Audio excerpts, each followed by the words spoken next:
कन्याकुमारी भारत का सबसे दक्षिणी छोर एक ऐसी जगह है जहां हिंद महासागर, बंगाल की खाड़ी और अरब सागर प्रकृति की भव्यता के एक अद्भुत नजारे में मिलते हैं। यह स्थान न केवल अपनी प्राकृतिक सुंदरता के लिए प्रसिद्ध है, बल्कि इसके ऐतिहासिक और सांस्कृतिक महत्व के लिए भी जाना जाता है। त्रिवेणी संगम के रूप में जाना जाने वाला यह संगम सदियों से यात्रियों और आध्यात्मिक साधकों को मोहित करता रहा है।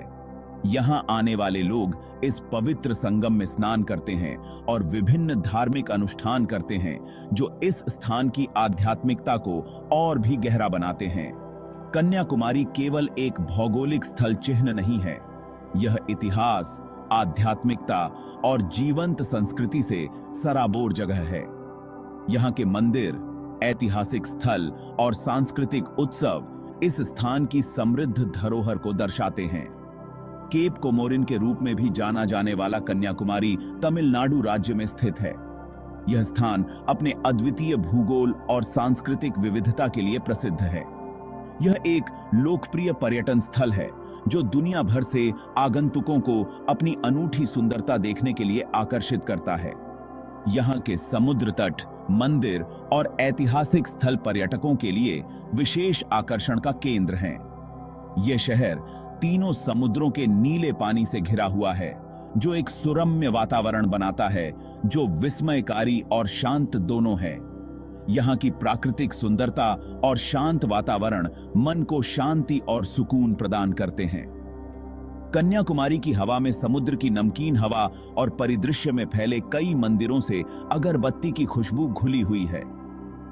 यहाँ के मंदिरों में होने वाली पूजा अर्चना और धार्मिक अनुष्ठान इस स्थान की आध्यात्मिकता को और भी गहरा बनाते हैं।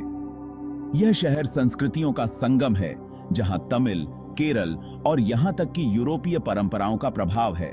यहाँ के सांस्कृतिक नृत्य, पारंपरिक वेशभूषा और वास्तुकला इस सांस्कृतिक विविधता को दर्शाते हैं। प्रभावों का यह मिश्रण इसके भोजन, वास्तुकला और यहाँ के लोगों के गर्मजोशी भरे आतिथ्य में परिलक्षित होता है। यहाँ के स्थानीय व्यंजन, भवनों की वास्तुकला और यहाँ के लोगों की मेहमान नवाजी इस स्थान की विशिष्टता को और भी बढ़ाते हैं।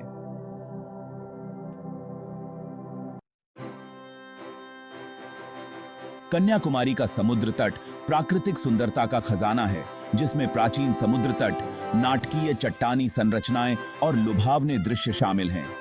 यहाँ की लहरें चट्टानों से टकराती हैं, जो एक अद्वितीय और मंत्रमुग्ध कर देने वाला दृश्य प्रस्तुत करती हैं। सूर्योदय और सूर्यास्त के समय का दृश्य यहाँ का मुख्य आकर्षण है। सूरज की किरणें जब समुद्र की सतह पर पड़ती हैं, तो यह दृश्य स्वर्गीय प्रतीत होता है। सुबह की सुनहरी किरणें और शाम की लालिमा दोनों ही क्षण अविस्मरणीय होते हैं। सबसे लोकप्रिय आकर्षणों में से एक विवेकानंद रॉक मेमोरियल है, जो तट से कुछ दूर एक चट्टानी द्वीप पर बना एक राजसी स्मारक है। यह स्मारक समुद्र के बीचों बीच स्थित है और यहाँ से चारों ओर का दृश्य अद्वितीय है। यह स्मारक प्रसिद्ध भारतीय दार्शनिक और समाज सुधारक स्वामी विवेकानंद को समर्पित है, जिनके बारे में कहा जाता है कि उन्होंने यहाँ ध्यान किया था और उन्हें ज्ञान प्राप्त हुआ था। स्मारक की वास्तुकला और यहाँ की शांति दोनों ही आगंतुकों को एक अद्वितीय अनुभव प्रदान करते हैं। एक और दर्शनीय स्थल तिरुवल्लुवर की मूर्ति है, जो महान तमिल कवि और दार्शनिक तिरुवल्लुवर को श्रद्धांजलि है। यह मूर्ति समुद्र के किनारे स्थित है और इसकी ऊंचाई और भव्यता इसे और भी आकर्षक बनाती है। 133 फीट ऊंची यह मूर्ति इंजीनियरिंग और कलात्मकता की उत्कृष्ट कृति है। इसकी जटिल नक्काशी और विशाल आकार इसे एक अद्वितीय स्मारक बनाते हैं, जो दूर दूर से पर्यटकों को आकर्षित करता है। आगंतुक इन द्वीपों तक पहुंचने के लिए एक नाव की सवारी कर सकते हैं और आसपास के समुद्र के मनोरम दृश्यों का आनंद ले सकते हैं। नाव की सवारी के दौरान समुद्र की लहरों का अनुभव और ताजगी भरी हवा का आनंद लेना एक अद्वितीय अनुभव है। कन्याकुमारी में कई प्राचीन मंदिर भी हैं, जो हिंदुओं के लिए महत्वपूर्ण तीर्थ स्थल हैं। इन मंदिरों की वास्तुकला और धार्मिक महत्व उन्हें और भी विशेष बनाते हैं। कन्या देवी को समर्पित कन्याकुमारी अम्मन मंदिर 3000 साल से भी ज्यादा पुराना माना जाता है। यह मंदिर अपनी धार्मिक मान्यताओं और ऐतिहासिक महत्व के लिए प्रसिद्ध है। यह मंदिर अपनी जटिल नक्काशी और कन्या देवी की कथा के साथ अपने जुड़ाव के लिए प्रसिद्ध है, जिनके बारे में कहा जाता है कि उन्होंने इसी स्थान पर तपस्या की थी। मंदिर की दीवारों पर की गई नक्काशी और यहाँ की धार्मिक कहानियां इसे और भी आकर्षक बनाती हैं।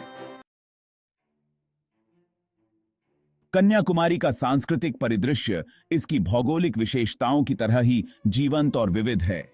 यह शहर अपने रंगीन त्योहारों, पारंपरिक नृत्य रूपों और एक समृद्ध पाक विरासत के लिए जाना जाता है, जो स्वाद कलिकाओं को गुदगुदी करता है। यहां मनाए जाने वाले सबसे महत्वपूर्ण त्योहारों में से एक कन्याकुमारी मंदिर महोत्सव है, जो प्रतिवर्ष मई और जून के महीनों में आयोजित किया जाता है। यह त्योहार धार्मिक अनुष्ठानों, जुलूसों और सांस्कृतिक प्रदर्शनों का 10 दिवसीय उत्सव है, जो भक्तों और पर्यटकों को समान रूप से आकर्षित करता है। सड़कें पारंपरिक संगीत की आवाजों, ताजा बने व्यंजनों की सुगंध और स्थानीय लोगों के हर्षोल्लास से जीवन की हो सभी सीमा मोती है। कन्याकुमारी का भोजन स्वादों का एक मनोरम मिश्रण है, जो तमिल और केरल दोनों व्यंजनों से प्रभाव उधार लेता है। ताजा समुद्री भोजन स्थानीय व्यंजनों में प्रमुखता से शामिल है, जिसमें मछली, झींगे और केकड़े को विभिन्न मसालों और नारियल के दूध में पकाया जाता है। कुछ जरूर ट्राई करने लायक व्यंजनों में मीन कुजम्बू, जो एक फिश करी है, शामिल है। नंदू मसाला, जो एक क्रैब करी है, शामिल है। और एरल फ्राई, जो प्रॉन फ्राई है, भी शामिल है। स्वर्ग का रास्ता ढूंढना, कन्याकुमारी पहुंचना। कन्याकुमारी पहुंचना सुविधाजनक है क्योंकि यहां हवाई, रेल और सड़क परिवहन का अच्छा नेटवर्क है। निकटतम हवाई अड्डा त्रिवेंद्रम अंतरराष्ट्रीय हवाई अड्डा है, जो लगभग 90 किलोमीटर दूर स्थित है। हवाई अड्डे से कन्याकुमारी जाने के लिए टैक्सियां और बसें आसानी से उपलब्ध हैं। कन्याकुमारी का अपना रेलवे स्टेशन भी है, जो भारत के प्रमुख शहरों से अच्छी तरह से जुड़ा हुआ है। चेन्नई, बेंगलोर, मुंबई और दिल्ली से प्रतिदिन कई ट्रेनें चलती हैं, जिससे रेल द्वारा आसानी से पहुंचा जा सकता है।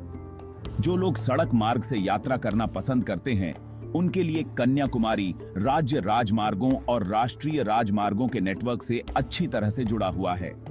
कई सरकारी और निजी बस ऑपरेटर तमिलनाडु और केरल के प्रमुख शहरों और कस्बों से कन्याकुमारी के लिए नियमित सेवाएं चलाते हैं। परिवहन के साधन चाहे जो भी हों, कन्याकुमारी की यात्रा अपने आप में एक अनुभव है।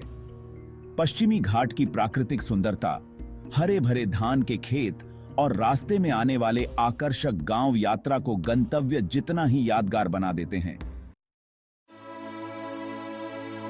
अतीत की गूंज, कन्याकुमारी का ऐतिहासिक महत्व। यह स्थान न केवल अपनी प्राकृतिक सुंदरता के लिए प्रसिद्ध है, बल्कि इसके ऐतिहासिक और सांस्कृतिक महत्व के लिए भी जाना जाता है।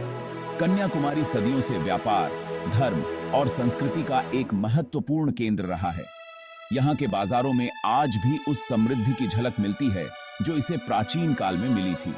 भारत के दक्षिणी सिरे पर इसकी रणनीतिक स्थिति ने इसे एक महत्वपूर्ण बंदरगाह शहर बना दिया, जिससे दुनिया भर के व्यापारी और नाविक आकर्षित हुए।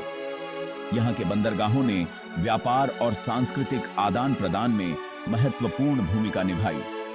इस क्षेत्र पर कई राजवंशों का शासन रहा है, जिनमें चोल, पांड्य और नायक शामिल हैं, जिनमें से प्रत्येक ने अपनी विरासत पीछे छोड़ी है, जो इसकी वास्तुकला, कला और संस्कृति में परिलक्षित होती है। इन राजवंशों ने यहाँ के मंदिरों और इमारतों में अपनी अनूठी शैली और शिल्प कला का योगदान दिया, जिनमें से प्रत्येक ने अपनी विरासत पीछे छोड़ी है, जो इसकी वास्तुकला, कला और संस्कृति में परिलक्षित होती है। यहाँ की पारंपरिक कला और शिल्प कला आज भी जीवित है और स्थानीय कलाकारों द्वारा संरक्षित की जा रही है। भारत के स्वतंत्रता संग्राम में भी कन्याकुमारी ने महत्वपूर्ण भूमिका निभाई। यहाँ के लोगों ने स्वतंत्रता संग्राम में बढ़ चढ़कर हिस्सा लिया और अपने देश के लिए बलिदान दिया। यहीं पर महात्मा गांधी ने 1930 में अपना ऐतिहासिक नमक सत्याग्रह शुरू किया था। जिसमें उन्होंने ब्रिटिश नमक कर का विरोध किया और पूरे देश में स्वतंत्रता की लौ जलाई। यह आंदोलन भारतीय स्वतंत्रता संग्राम का एक महत्वपूर्ण मोड़ था। तिमेदेव केहो ने ब्रिटिश नमक कर का विरोध किया और पूरे देश में स्वतंत्रता की लौ जलाई। इस आंदोलन ने भारतीय जनता को एकजुट किया और स्वतंत्रता की दिशा में एक महत्वपूर्ण कदम साबित हुआ। गांधी मंडपम उस स्थान पर बना एक स्मारक जहां विसर्जन से पहले गांधी जी की अस्थियां रखी गई थीं, उनकी विरासत के प्रमाण के रूप में खड़ा है।